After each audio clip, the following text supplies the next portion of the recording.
말씀을 통해서 하나님 사랑의 증거라는 제목으로 우리가 하나의 말씀 증거하겠습니다. 어떤 사실을 증명할 수 있는 근거, 그것을 가리켜 우리가 증거라고 말합니다. 그 증거 가운데 하나가 우리의 신분증이 하나의 증거가 될 수가 있고, 또 어떤 사건에 대해서는 그 사건을 목격한 목격자가 또 하나의 증거가 될 수 있습니다. 그래서 이 나타난 증거를 통해서 어떤 일이 있었는지, 또는 그 사건과 진술이 참인지, 이것을 우리가 확인하고 또 분별할 수 있는 겁니다. 우리가 하나님을 사랑한다고 할 때에 말로만이 아니고, 그럼 그 증거가 무엇으로 나타나겠는가? 무엇을 근거로서 우리가 하나님을 사랑하고 있노라 라고 말하고 또 확인할 수 있겠는가? 우리 자신에 대한 확증이 필요하다는 겁니다. 이 본 말씀을 통해서 하나님을 사랑하는 증거, 하나님을 사랑할 때 어떠한 이 증거들이 나타날 것인지를 살펴보면서 우리 자신이 참으로 하나님을 사랑하는, 또 그에게 부종하는 그런 삶을 사는 우리가 되어야 되겠습니다. 첫째는 하나님을 사랑하는 증거가 무엇인가? 주의 말씀을 가까이 하는 것이 하나님을 사랑하는 증거라 그랬습니다. 하나님을 사랑하는 증거가 뭐라 그랬습니까? 주의 말씀을 가까이 하는 것. 우리가 하나님을 사랑한다 할 때 어떤 사람의 사랑처럼 이러한 어떤 감정적으로나 그런 것으로 설명할 수는 없습니다. 우리가 하나님을 사랑한다는 것은 하나님을 신뢰하고 존중하며 무엇보다도 그가 하신 말씀을 온전히 받아들이는 것, 이것이 하나님 사랑하는 증거입니다. 사랑하는 사람의 관계라면 스쳐 지나가는 말이라도 놓치지 않고 잘 기억합니다. 그래서 서로 사랑의 관계에 있을 때 스쳐 지나가는 말로 나 뭐 저게 좋다 라 그러면 그걸 기억했다가 나중에 그것을 행하기도 하고, 그런 마음이 없으면 뭐 쓸데없는 소리를 한다 그러지 그런 염두에 두지 않죠. 우리가 하나님을 사랑한다 할 때에도 하나님께서 하신 말씀들이 우리 마음에 남고 우리 기억에 남고 뇌리에 남아 있어야 됩니다. 그 말씀이라고 하는 것이 뭐 특별한 메시지를 찾으라는 게 아니라 가까이 있어야 그랬으니까 오늘 들은 말씀, 또 오늘 내 마음에 닿은 그 말씀 붙드는 게 중요합니다. 우리 11절에 보면 신명기 30장 11절에 내가 오늘날 내게 명한 이 명령은 내게 어려운 것도 아니요 먼 것도 아니라, 하나님께서 주신 말씀에 대해서 어려운 거 아니라, 그거 멀리 있는 것도 아니다 라고 말하면서 하늘에 올라가서 가져오랴, 바다를 건너가랴 라고 말하지만 그 말씀이 심히 가깝게 했다라고 말하고 있습니다. 14절에 우리 한번 같이 읽으시겠습니다. 14절 시작. 오직 그 말씀이 내게 심히 가까워서 내 입에 있으며 내 마음에 있은즉 내가 이를 행할 수 있느니라. 그 말씀이 이미 내 입에 있고 내 마음에 있다는 겁니다.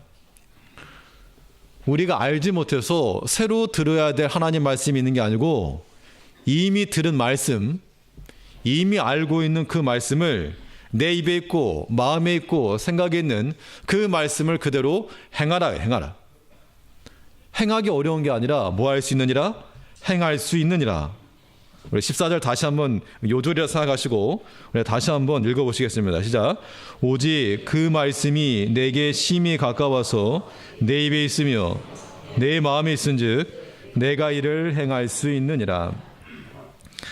우리가 하나님 말씀에 대해서 그 말씀 우리 가까이 있고, 또 가까이 있는 그 말씀 우리가 힘써 행하고자 하는 그 실천적인 행동이 있을 때, 그것이 곧 하나님을 사랑하는 증거라고 하는 겁니다.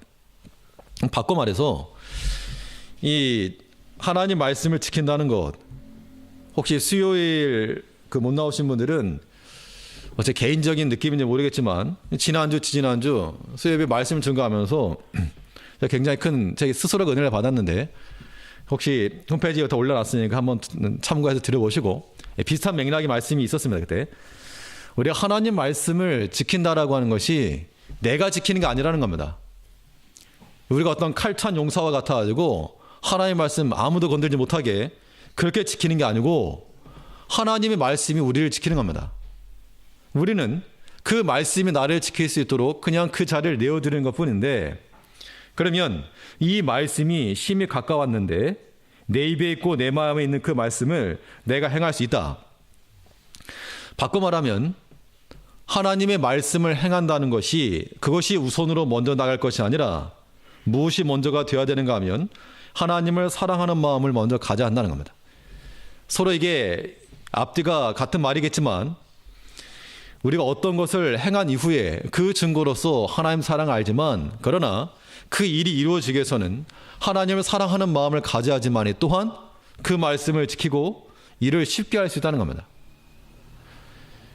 사랑하는 마음은 일을 쉽게 만드는 겁니다. 그러니까 어떤 일이 어렵다 그러면 사랑하지 않기 때문인데, 뭐 세상적인 일도 마찬가지입니다. 공부하는 것도 마찬가지, 학생들은 공부하는 것도 마찬가지고, 운동하는 것도 마찬가지고, 일하는 것도 마찬가지고, 또 교회 생활하는 것도 마찬가지고, 하나님 말씀 지키는 것도 마찬가지고, 사랑하는 마음으로 하면 이거 즐거운 겁니다. 즐거운 거. 그러니까 쉽게 한다는 거죠. 그런데 이게 사랑할 마음이 없으면 이게 괴로운 거. 효도 관광 다녀오면서 가끔 옆에서 이제 이런 말씀 하십니다. 아이고, 나이 든 사람 데리고 다니라 목사 힘들겠다고. 사실 저는 힘이 안 들었습니다. 뭐 왜 힘이 안 들었느냐? 한 게 없으니까 힘이 안 든 것도 있고, 또 뭐 하기 때문에? 사랑하기 때문에.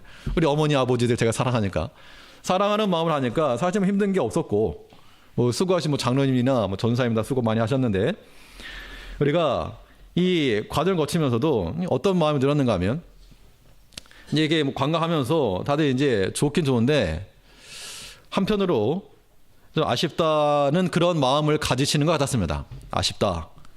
아쉽다는 게 제대로 먹을 걸 안 줘서 아쉽다는 게 아니고, 내가 한 5년만 젊었어도 그런 느낌들, 한 5년만 젊었어도 세월 가는 게 야속하고 아쉽다. 그걸 들으면서 제가 시조가 한 편 생각나는데, 고려시대에 우탁이라는 사람이 지었던 겁니다. 한 손에는 막대를 잡고 한 손에는 가시를 쥐고, 늙은 길은 가시로 막고 백발은 막대기로 치려 했더니 백발이 뭔지 알고 지름길로 왔더라고. 그래서 이제 건강들 하시고, 내년도 가셔야 되니까 건강들 하시고, 이렇게 세월이 지나가는 게 뭐 야속하긴 하지만 그래도 하나님이 지으신 질서니까 도리어 우리가 더욱 하나님 앞에서 남은 기간 동안 더욱 강건해지기를 정말 간절히 바랍니다. 좋은 날 보시려면 건강들 하시기 바랍니다. 더 돌아다니시려면. 다윗은 전쟁 중에 그가 얼핏 한마디 했던 게 있었습니다. 누구 들으라고 한 것도 아니고 뭘 시키려고 한 것도 아니었는데, 다윗이 무슨 말을 했는가 하면, 베들레헴 성문 곁에 있는 우물이 있는데 그 우물물을 누가 나로 마시게 할꼬, 한마디 한 겁니다. 너네 가서 떠와, 이렇게 말한 게 아니고, 뭐 갑질하는 것처럼 그렇게 한 게 아니고, 그냥 전쟁 중에 하나님 성 가까이 있는 걸 사모하는 마음으로 누가 나로 하여금 베들레헴 성문 곁에 있는 우물물을 마시게 할꼬 했더니, 그 중에 세 용사가 군대를 돌치고 지나가서 우물물을 떠왔다 그랬습니다. 그때 다윗이 땡큐 하면서 마신 게 아니라 마시기를 즐겨하지 않았다 그랬습니다. 이거는 물이 아니고 피다. 그러니까 그렇게 말한 것에 대해서도 조금은 다시는 그런 말 하지 않겠다, 뭐 그런 의미의 말인데, 그 세 명의 군사들은 왜 갔는가?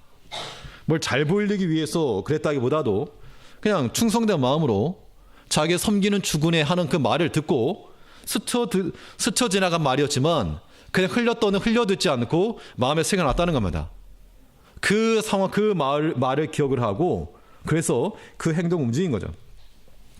그걸 사랑하기 때문에 행하는 것이지, 만약 억지로 시켰다 그러면 못할 일입니다. 우리가 하나님의 말씀에 대해서 마찬가지입니다. 하나님께서 누가 갈고 할 때 못 들은 척 가만히 있는 게 아니고, 제가 가겠습니다, 번쩍 손들 수 있는 그런 모습들, 그런 모습이 있다면 하나님께서 그런 사람을 기뻐하시고 또 사랑하실 거라고 하는 겁니다. 사랑하는 마음이 일하게 하는 것이지. 우리가 하나님의 말씀을 들을 때 예라고 하는 단마음이 들면 하나님 사랑하는 증거 맞습니다. 그런데 반대로 말씀은 말씀인데 그 말씀을 듣자니 상당히 부담이 된다. 말씀 듣자니 나보고 예배 나오란 얘기인가? 말씀 듣자니 나보고 기도하란 얘기인가? 말씀 듣자니 나보고 전도하란 얘기인가? 이렇게 듣게 되면 이거 곤란한 거죠. 우리가 만일 그런 마음이 든다 그러면 하나님께서 마음 주시는 거니까 이거 돌이킬 것이고, 우리는 말씀을 듣고 나서 부담되어서는 안 되고 그 말씀 우리가 사랑해야 됩니다. 마가복음 10장에 보면 한 부자 청년 이야기가 나오죠. 예수님께 그에게 말씀하시기를 내가 다 좋은데 딱 한 가지 모자란 게 있다. 가서 내 재산을 다 팔아서 가난한 자들에게 나눠주고 너는 나를 따라라. 그랬더니 이 청년이 뭐 어떻게 했습니까? 모든 걸 다 팔고 따라가겠습니다 한 게 아니라 이 청년이 재물이 많았다 그랬죠. 재물이 많아서 말씀을 듣고 슬픈 기색을 띠고 근심함이 아니라 그 말씀을 인하여 슬픈 기색을 띠며 돌아갔다 그랬습니다. 하나님 말씀을 들은 이후에 우리의 반응이 기쁨과 즐거움과 순종을 나타나야 되겠는데 말씀 듣고 나니까 더 불편한 겁니다. 말씀 듣고 나니까 더 슬픈 거고 더 부담스럽고 안 들으니만 못하고 이런 마음 가지고 하나님 섬길 수 없는 겁니다. 하나님을 사랑하는 증거가 무엇인가? 아이들이, 자녀들이 부모님 사랑한다 할 때 뭐 용돈 받아가지고 여기 있습니다 하고 봉투만 던져주고 그러면 그게 기쁜 게 아니고 부모를 마음을 기쁘게 하는 거죠. 부모의 하는 말을 잘 귀담아 듣고 부모의 말을 잘 순종하는 것을 좋아하지 뭐 그냥 용돈 던져주는 거 그것만으로 기뻐할 사람이 없을 거라는 겁니다. 우리가 하나님의 자녀들이요, 또 하나님 우리 아버지시면 하나님께서 우리에게 기대하시는 바가 뭘까? 뭐 11조 많이 하는 거 이것만이 다가 아니고 우리가 마음을 다하여 그 말씀을 듣고 그 말씀을 사랑하고 그 말씀 가운데 순종해 나가는 것을 하나님이 더욱 기뻐하신다는 겁니다. 우리가 붙들어야 될 말씀은 멀리 있는 것이 아니라 어디 있는 말씀이라 그랬습니까? 가까이 있는 말씀. 가까이 있는 말씀은 항상 우리 마음에 다가옵니다. 내 상태와 연관시켜서 말씀이 항상 오기 때문에 아무튼 나와 관련된 그 말씀이 온다 그러면 뭐 나 들으라고 하는 말인가? 이렇게 듣지 마시고 하나님께서 내게 주신 말씀인 줄 알고 그 말씀 붙들어야 됩니다. 사람마다 다 다릅니다. 어떤 말씀이 올지 모르는데 어떤 말씀이라도 내게 오는 그 말씀이라고 여겨지면 그거 붙드는 것이 복된 겁니다.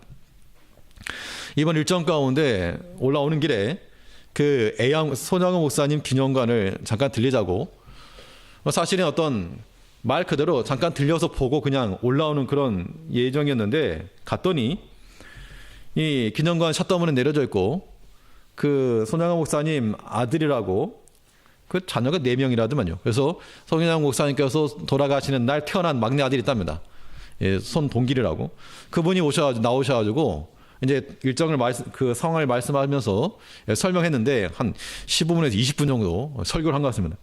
예정이 없던 설교를 듣고 왔는데, 물론 전 개인적으로 좀 더 이해를 좀 깊이 하게 되었는데, 그때 기억에 남는 게 뭐냐면 그 아들을 안재선이라고 하는 그 친구죠. 친구가 죽인 겁니다. 친구가 동신이라고 하는 거 같은 고등학생 친구였는데 죽이고 나서 이제 이 아이가 다 죽게 된 겁니다. 반대로.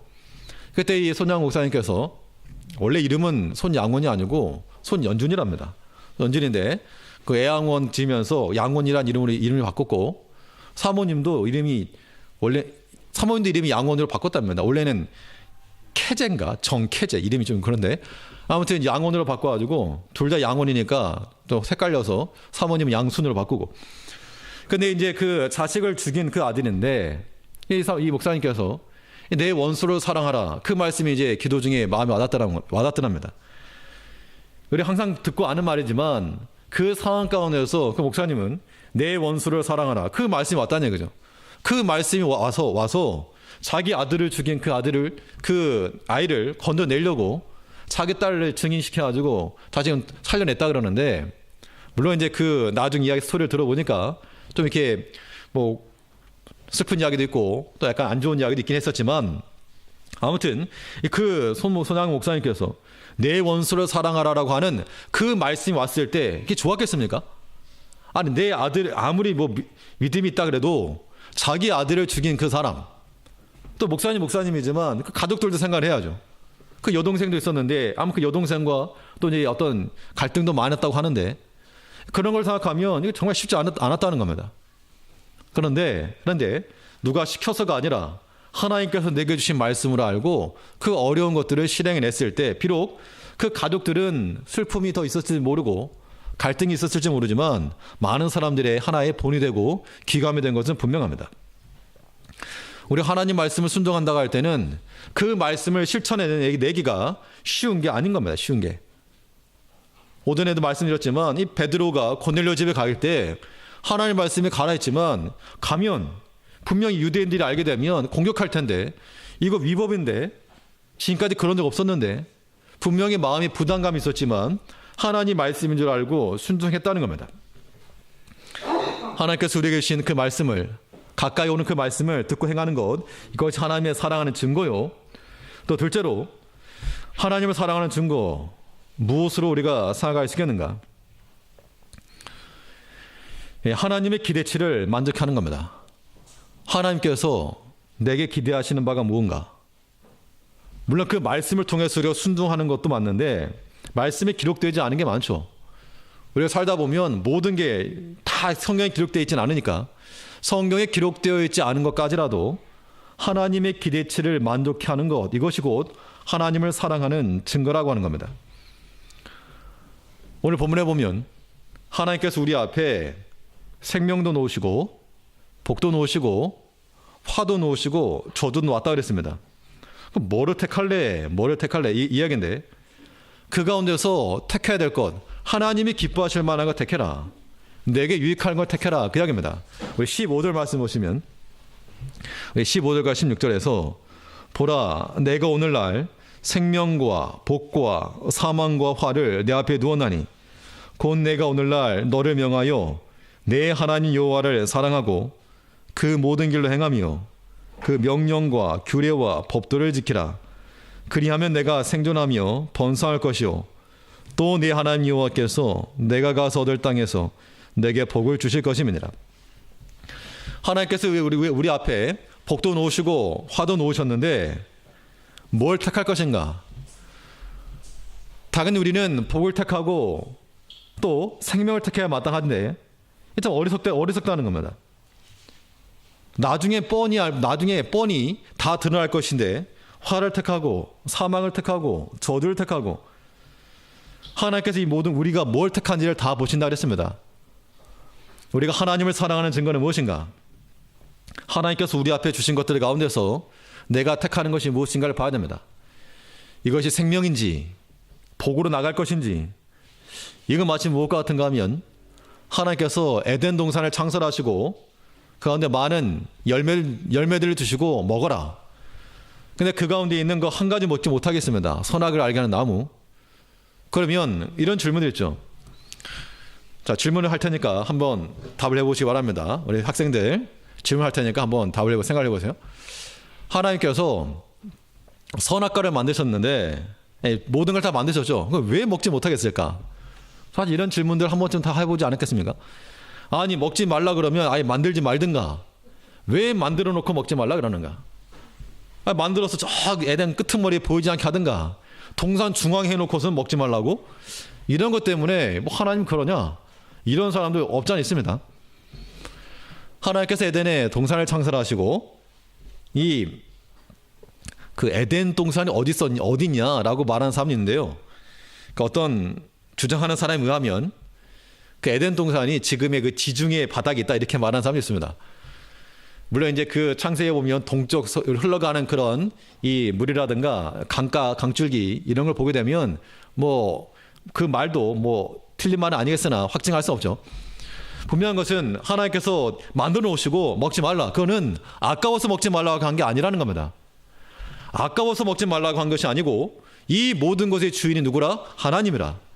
하나님이 보이지 않으니까 너희가 먹고 마시는 것 자유롭게 할 수 있는데 사과를 따먹건 배를 따먹건 관계는 없는데 이 동산의 주인이 하나님이신 것을 알라. 그것으로서 선악을 알게 하는 나무 그것을 금하셨다는 겁니다. 근데 이런 마음가짐 가지시고 우리 앞에 있는 거 하나님께서 우리에게 생명을 놓으시고 화도 놓으시고 복도 놓으시고 저주도 놓으시고 여러 가지가 세팅되어 있는데 그 중에서 뭘 택할 것이냐. 비싼 뭐 뷔페집에 갔다 왔을 때 평상시에는 먹어보지 못하는 것들을 먹어야지 뭐 그냥 가서 떡볶이나 먹고 있고 그러면 비싼 돈 주고 가지고 부모들이 속이 터지죠. 그런 거 말고 저거 고기 같은 것 좀 먹으라고. 평소에 못 먹는 거. 맨날 그 라면이나 먹고 빵이나 먹고 그러지 말고. 하나님께서 우리 앞에 선택할 수 있는 것 모든 걸 주셨는데 뭘 택할 것인가? 뭘 택할 것인가? 나는 뭘 택하는가? 이걸 잘 봐야 됩니다. 우리가 믿음의 눈을 가지고서 이것이 우리에게 화가 되고 저주가 되고 사망이 되고 이럴 것이면 아예 우리 그릇에 올려놓지 않아야 됩니다. 좋은 것을 취해야지 뭐 화가 될 걸 왜 취하냐 그 이야기입니다. 욕심에 근거한 것들 뭐 거짓된 거 이런 것들은 지금 당장은 좋은 것처럼 보여도 사탕에 발려져 있는 그런 돌멩이입니다. 그런 걸 좋아할 이유가 없는 거죠. 우린 비록 입에 쓸지라도 우리 몸을 건강하게 할 만한 것도 취해야 됩니다. 하나님을 사랑하는 증거가 무엇인가? 하나님께서 우리에게 무엇을 기대하시는가 하면 내가 너희 앞에 이것저것 왔는데 무엇을 택하라? 생명을 택하고 또 복을 택하라 그 이야기입니다. 우리 19절을 보면 우리 19절 말씀에 보면 같이 한번 읽어보시죠. 신명기 30장 19절입니다. 시작. 내가 오늘날 천지를 불러서 너에게 증거를 삼노라. 내가 생명과 사망과 복과 저주를 내 앞에 두었은즉 너와 내 자손이 살기 위하여 생명을 택하고. 하나님이 기대하시는 바는 세상에 것 많은 게 있고 너희가 볼 것도 많고 들을 것도 많고 갈 것도 많지만 다 볼 게 아니고 다 먹을 게 아니고 다 갈 데가 아니고 너희가 생명을 택하라 그 이야기입니다. 우리에게 생명이 될 만한 것을 먹고 생명이 될 만한 것을 듣고 생명이 될 만한 것을 가고 이것저것 다 가지 말고 이것이 하나님의 기대치라고 하는 겁니다. 우리가 말로만 하나님 사랑을 주장할 게 아니고 실질적으로 하나님의 기대, 하나님의 그런 기대치를 만족시켜야 됩니다. 이것이 또 우리의 사명감으로 작동해야 되겠죠. 하나님께서 우리에게 직분을 주셨습니다. 목사로 또는 장로로, 권사로, 집사로, 교사로 각각의 직분을 우리에게 세우셨는데 그것이 우리에게 어떤 감투가 아니고 우리 완장 채워준 게 아닙니다. 하나님께서 그럼 우리에게 그 직분을 주었을 때 무엇을 기대하실 것인가 이걸 생각하셔야 됩니다. 하나님께서 나에게 무엇을 원하신가? 물론 다른 사람을 인식하는 것도 중요하긴 한데 사람을 생각하기 전에 하나님께서 내게 기대하시는 바가 무엇일까? 이것을 생각해야지. 그거 생각 없으면 무엇을 근거로 내가 주 앞에 충성한다, 사랑한다 말하겠는가? 당연히 목회자이기 때문에 하나 앞에서 충성된 마음으로, 겸손한 마음으로 이런 것이 필요할 것이고 또 모든 직분자들이 마찬가지로 하나 앞에 받은 그 직분을 따라 충성하여 하나님의 교회를 섬기고 성도를 섬기며 하나님의 유익을 위해서 일해 나갈 줄 아는 그런 모습들, 이런 것들을 가져야 마땅하다는 겁니다. 이것이 하나님의 기대를 만족해 하는 겁니다. 그러니까 세상에 저는 목사니까 세상에 수많은 목사들이 있는데 그 가운데서 너는 몇 등이나 하냐? 지 자신에게 지가 질문 던지는 겁니다. 중간은 가나? 이런 것도 생각할 때 자기 자신에 대한 반성이 나오겠죠. 우리 각각의 직분자들로서 우리 교회만이 아니라 이 세상에 많은 교회들이, 한국에도 교회가 많고 많은 교회들이 있는데 그 가운데서 나는 그 직분자로서 몇 등이나 할까? 절반은 갈까? 생각해 보자는 겁니다. 하나님께서 인정해 주실 만한, 하나님께서 선두 그룹에 두실 만한 그런 자들인가? 아니면 있는지 없는지 모를 만한 그런 자들인가? 우리가 하나님의 기대치를 만족하는 것, 이것이 하나님을 사랑하는 증거인 줄 알고 하나님께서 우리에게 무엇을 원하시는지, 뭘 택할 때 기뻐하시는지를 알아야 한다는 겁니다. 우리 자녀들을 보면서 자녀들이 좋은 걸 택하길 바라는 그 부모의 심정으로 우리가 다 선을 택하고 또 생명을 택하고 그랬죠. 너와 내 자손이 살기 위하여 생명을 택하라. 우리만 사는 게 아니고 우리 자손이 사는 길입니다. 어떤 선택이? 나의 선택이 나와 우리 자손들까지 생명 가운데 거하게 하는 길인 줄 알고 내가 마치 이건 감자 캐면 줄들이 나오는 것처럼 고구마 캐듯이 나 한 사람 통해서 격가지로 더 많은 은혜가 나온다 이 생각하셔야 됩니다. 또 하나님을 사랑하는 증거 무엇으로 판단할 것인가? 세상으로 돌이키지 않는 것이 하나님을 사랑하는 증거입니다. 세상으로 돌이키지 말라. 우리는 이미 세상에서부터 하나님께로 돌이킴 받은 자들입니다. 우리 구원받았다 그러면 그럼 구원받았으면 천국 가겠네? 그럼 뭐 죄져도 되겠네? 이런 마음을 갖기 쉽다는 겁니다. 물론 오늘 교회에 계시지만 혹시라도 마음 가운데 나는 하나님 앞에 나올 자격이 없어. 내가 자꾸 이거 하지 말라는 것만 해가지고 나는 자격도 없어. 이런 마음을 가지고 계시면 이거는 약간 50점. 믿음이라고 하는 것은, 구원이라고 하는 것은 완전한 자유입니다. 자유. 하나님 앞에 나올 때 내가 내 행실을 보니까 나는 하나님 앞에 못 가. 이런 마음 가지시면 안 되고요. 내가 그 어떤 죄를 졌을지라도, 내가 비록 살인까지 아니더라도 어떤 죄를 졌을지라도 내가 하나님 앞에 다 용서받았다 라고 하는 기본적으로는 죄 용서함 받은 은혜를 누려야 됩니다. 그래서 하나님 앞에 나왔을 때 내가 어떤 자책감, 죄책감 이런 걸 가질 이유가 없는 겁니다. 또 한편으로는 우리가 하나님의 사랑을 받고 또 하나님을 사랑하는 자로서 그것이 가능한가, 마땅한가, 그런 질문을 던져야 되는 겁니다. 이거는 전혀 다른 문제입니다. 우리 죄책감 때문에 하나님 앞에 못 나오는 게 아니고 하나님 나를 다 용서하신 겁니다. 어떤 죄를 졌을지라도. 그러나 그 죄 용서를 받은 우리가 마음대로 죄를 지을 수 있을까? 전혀 그렇지 않다는 겁니다. 그러면 죄 용서의 은혜가 무엇인지를 정확히 깨닫게 되면 누가 시켜서가 아니라 자발적으로 우리가 금할 것을 금하고 끊을 것은 끊고 버릴 건 버린다는 겁니다. 세상으로 돌이키지 않는 것도 하나님을 사랑하는 증거라 그랬습니다. 17절 말씀 보시면 17절과 18절에 우리 같이 한번 읽어보시죠. 17, 18절. 그러나 내가 만일 마음을 돌이켜 듣지 아니하고 유혹을 받아서 다른 신들에게 절하고 그를 섬기면 내가 오늘날 너희에게 선언하노니 너희가 반드시 망할 것이라. 너희가 요단을 건너가서 얻을 땅에서 너희 날이 장구치 못할 것이니라. 하나님의 구원은 우리 행함과는 아무런 관련 없습니다. 내가 비록 경건치 아니하였을 때 하나님 우리를 구원해 주셨기 때문에 이것이 구원이요, 이것이 죄사함의 은총이라는 겁니다. 그런데 그 구원함을 받고도 여전히 세상 가운데 돌이키고 죄의 유혹을 받고 그러면 너희가 반드시 망할 것이라. 이것이 또한 변치 아니하는 하나님의 말씀이라고 하는 겁니다. 그러므로 우리가 세상 가운데를 기울어지지 않고 세상으로 돌이키지 않고 세상과 성도의 관계는 무엇과 같은가 하면 배와 물과 같다 그랬죠. 뱃속으로 작은 구멍이 나서 물이 들어오게 되면 점점 알게 모르게 침몰하고 말 것입니다. 그런 자가 되어서 안 됩니다. 우리는 마치 노아가 방주를 지을 때 안팎으로 역청치를 칠했다 그랬습니다. 쉽게 말하면 방수 처리했다 그 이야기입니다. 못 들어오도록. 비록 내가 물 위에 떠서 120일간 물 위에 떠 있지만 물이 한 방울도 들어오지 못하도록 막아놨다 그 이야기입니다. 세상에 속한 그런 사상과 그런 문화와 그런 가치관들이 우리 믿음의 삶 가운데 들어오지 않도록 역청치를 칠하고 하나님이 기뻐하시는 것으로 우리 안을 채울 때, 바울이 그랬던 것처럼 그리스도의 남은 고난을 내 육체에 채워놓으라. 내 안에 채워야 될 것이 세상에 속한 것이 아니오 오직 하나님께 속한 하나님을 사랑하는 마음을 채우고 하나님의 말씀을 채우고 하나님의 그런 하나님께 주신 생명을 취하고 그렇게 나아갈 때 하나님께서 우리에게 약속하신 것 모든 것 주신다는 겁니다. 20절 말씀 보시면 우리 20절도 한번 같이 읽겠습니다. 시작. 내 하나님 여호와를 사랑하고 그 말씀을 순종하며 또 그에게 부정하라. 그는 내 생명이시오 내 장수시니 여호와께서 내 열조 아브라함과 이삭과 야곱에게 주리라고 맹세하신 땅에 내가 거하리라. 하나님을 사랑하고 그 말씀 순종하면 하나님의 약속대로 은혜 가운데 거할 거다라고 하는 겁니다.